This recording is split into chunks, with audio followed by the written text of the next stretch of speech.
जसजसे MBBS ॲडमिशन्सचे round पुढे जात आहेत, महाराष्ट्राचे आणि इतर राज्यांचे, तसतशी तुम्हाला धग जाणवायला लागेल, की आपल्याला अपेक्षित तिथे एम-बी-बी-एस मिळत नाहीये.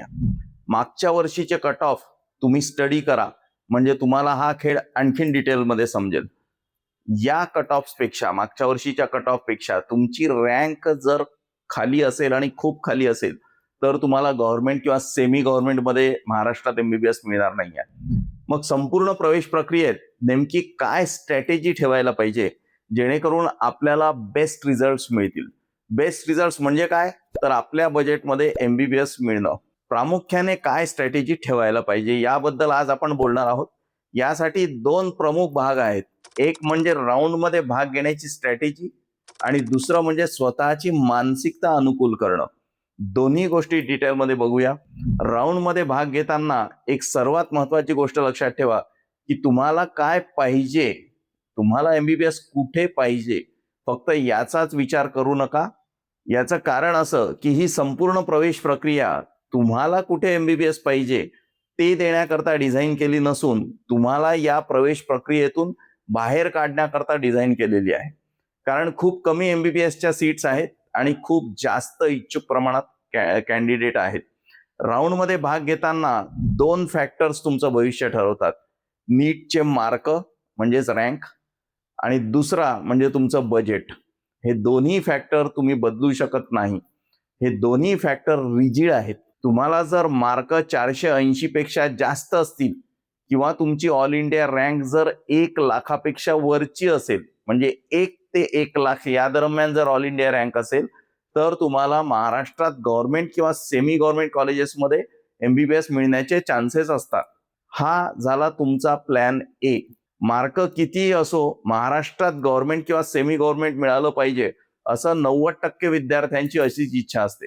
पण सर्वांना एम-बी-बी-एस गव्हर्नमेंट किंवा सेमी गव्हर्नमेंटमध्ये मिळू शकत नाही, कारण सीट्स खूप लिमिटेड आहेत. महाराष्ट्रात जर तुम्हाला गव्हर्नमेंट किंवा सेमी गव्हर्नमेंटमध्ये एम-बी-बी-एस मिळत नसेल, तर पुढचे सर्व पर्याय हे तुमच्या बजेटवर अवलंबून आहेत. कारण गव्हर्नमेंट आणि सेमी गव्हर्नमेंट हे दोनच असे पर्याय आहेत, जिथे रिझनेबल कॉस्टमध्ये एम-बी-बी-एस करता येतं. तिथे रिझर्वेशनचे आर्थिक लाभ सुद्धा उपलब्ध आहेत. गव्हर्नमेंट आणि सेमी गव्हर्नमेंट हे दोन पर्याय सोडले, तर बाकी कुठल्याच पर्यायांमध्ये रिझर्वेशन नाही आहे. त्यामुळे तिथे बजेट हा खूप मोठा फॅक्टर येतो. प्लॅन ए सक्सेस नाही झाला, तर मग प्लॅन बी कडे वळावं. म्हणजे काय? तर तो तुमच्या बजेटवर अवलंबून आहे. जर तुमचं बजेट 1,00,00,000पेक्षा कमी असेल, तर तुम्हाला इतर राज्यातले काही पर्याय उपलब्ध आहेत. उदाहरणार्थ तुमचे मार्क जर 450 पेक्षा जास्त असतील, तर छत्तीसगड आहे. तुमच्या नीटचा स्कोअर जर लो असेल, तर तेलंगणामध्ये खूप चांगले ऑप्शन्स उपलब्ध आहेत. तुमचे मार्क 400च्या वर असतील, तर यूपीमध्ये तुम्हाला एम-बी-बी-एस मिळू शकतं. बजेट जर 1,00,00,000च्या वर असेल, तर मात्र ऑप्शन्सची संख्या वाढते. कारण मागे आता आपण जे प्लॅन बी मध्ये बोललो, त्याच्या व्यतिरिक्त तुम्हाला डीम्ड आणि मॅनेजमेंट कोट्यामध्ये देखील महाराष्ट्रातल्या सेमी गव्हर्नमेंट कॉलेजेसमध्ये एम-बी-बी-एस मिळू शकतं. महाराष्ट्रात मित्रांनो कट ऑफ देखील हाय जातात आणि बजेट देखील हाय आहे. हे महाराष्ट्राचं वैशिष्ट्य आहे. महाराष्ट्र हे क्लोज स्टेट आहे असं आपण म्हणतो. म्हणजे काय? तर महाराष्ट्रातल्या सेमी गव्हर्नमेंट आणि प्रायव्हेट मेडिकल कॉलेजेसमध्ये फक्त महाराष्ट्राचेच विद्यार्थी ऍडमिशन घेऊ शकतात. पण हे अर्धसत्य आहे. कारण महाराष्ट्रातल्या सेमी गव्हर्नमेंट किंवा प्रायव्हेट मेडिकल कॉलेजेसमध्ये 85% सीट्समध्येच फक्त महाराष्ट्राचे विद्यार्थी ऍडमिशन घेऊ शकतात. उरलेल्या 15% इन्स्टिट्यूशनल कोट्यामध्ये आणि अर्थातच डीम्ड कॉलेजेसमध्ये, तिथल्या 100% सीट्समध्ये संपूर्ण भारतातले विद्यार्थी ऍडमिशन घेऊ शकतात. त्यामुळे मॅनेजमेंट कोटा महाराष्ट्रातला खूप हाय कॉस्टवर जातो. तुम्हाला तो जर पाहिजे असेल, तर आम्ही तुम्हाला 100% मिळवून देऊ शकतो. त्याकरता तुम्ही आम्हाला संपर्क करू शकता. आता प्लॅन सी, बजेट किंवा मार्क्स यापैकी कुठल्याही कारणांमुळे तुमचा प्लॅन ए किंवा प्लॅन बी यशस्वी होणार नसेल, तर प्लॅन सी चा बॅकअप तुम्हाला ठेवावाच लागेल. इथे काही वास्तव आपल्याला आवडले नसले, तरी ते स्वीकारावं लागेल.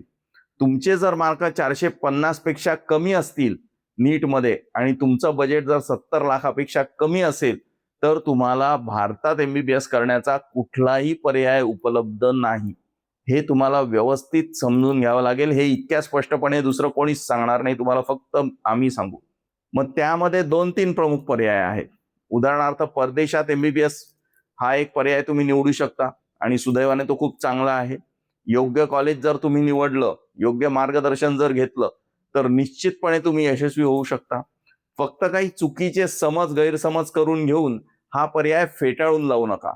योग्य कॉलेज निवडाल तर काहीही अडचण येत नाही. एमबीबीएस कुठेही केलं तरी ते शेवटी एमबीबीएस आहे. त्याला किंमत आहे. कारण परदेशातल्या एमबीबीएस नंतर पुढील शिक्षणाच्या, नोकरीच्या आणि व्यवसायाच्या त्या सर्व संधी उपलब्ध आहेत, ज्या भारतात एमबीबीएस केल्यानंतर उपलब्ध आहेत. अर्थात एमबीबीएस तुम्ही भारतात करा अथवा परदेशात, अपॉर्च्युनिटीज सेम आहेत आणि मेहनत सुद्धा तुम्हाला सारखीच करावी लागेल. आता बाकीचे कोर्सेस जर तुम्ही प्लॅन सी मध्ये पर्याय म्हणून ठेवत असाल, उदाहरणार्थ BAMS किंवा BDS, तर माझ्या मते ते एज्युकेशन बरोबर कॉम्प्रोमाइज ठरेल. त्यामुळे मी या कोर्सेसच्या फारशा फेवरमध्ये नाही आहे. परंतु BAMS BDS सर्वच कोर्सेसमध्ये तुम्हाला आम्ही ऍडमिशन घ्यायला मदत करू शकतो. मॅनेजमेंट कोट्यामध्ये एमबीबीएस देखील देतो. त्यामुळे तुम्हाला जे कोणते ऑप्शन्स पाहिजे आहेत ते आम्ही 100% तुम्हाला मिळवून देऊ शकतो. संपर्क करा. सुरक्षित राहा.